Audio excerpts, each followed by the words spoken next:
తెలంగాణలో చలి తీవ్రత పెరిగింది. మెదక్లో అత్యల్పంగా 10 డిగ్రీల సెల్సియస్ ఉష్ణోగ్రత నమోదైంది. పటాన్చెరు 11 డిగ్రీలు, హనుమకొండ 12.5, రామగుండం 13.8, నిజామాబాద్ 13.9, హైదరాబాద్ 14.2 డిగ్రీల ఉష్ణోగ్రతలు రికార్డయ్యాయి. సాధారణం కంటే తక్కువ ఉష్ణోగ్రతలు తక్కువగా నమోదవుతున్నాయి. బంగాళాఖాతంలో ఏర్పడిన దీత్వా తుఫాన్ కారణంగా ఏపీ మీదుగా తెలంగాణ రాష్ట్రంలో చల్లని గాలులు వీస్తున్నాయి. దీంతో రాష్ట్రంలో వాతావరణ పరిస్థితులు మారి చలి తీవ్రత పెరిగింది. మరింత సమాచారం మా ప్రతినిధి రాము అందిస్తారు. రాము, చెప్పండి, అక్కడ తాజా అప్డేట్ ఏంటి?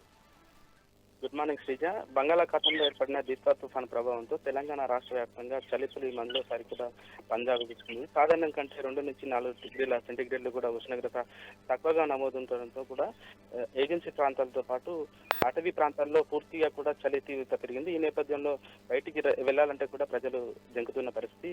ఎక్కడ చూసినా కూడా పొగమంచు కమ్మడంతో వాహనదారులు కూడా తీవ్ర ఇబ్బందులు ఎదుర్కొంటున్నారు.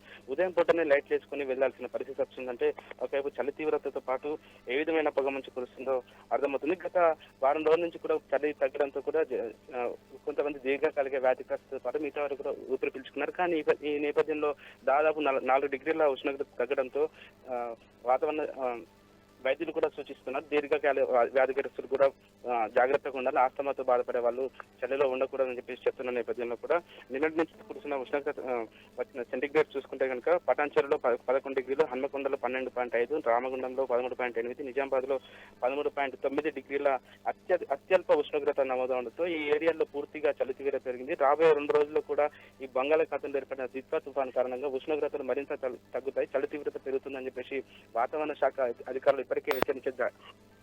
జారీ చేసిన నేపథ్యంలో కొంత వృద్ధులతో పాటు పిల్లలు చాలా జాగ్రత్తగా ఉండాలి, ప్రయాణంలో కూడా జాగ్రత్త పాటించాలని చెప్పేసి ఇప్పటికే వైద్యులతో పాటు వాతావరణ శాఖ అధికారులు అయితే సూచనలు జారీ చేస్తున్నారు. మొత్తానికి చూసుకుంటే కనుక ఉమ్మడి తెలంగాణ రాష్ట్ర వ్యాప్తంగా చూసుకుంటే చలి తీవ్రత విపరీతంగానే పెరిగిందని చెప్పుకోవచ్చు శ్రీజ.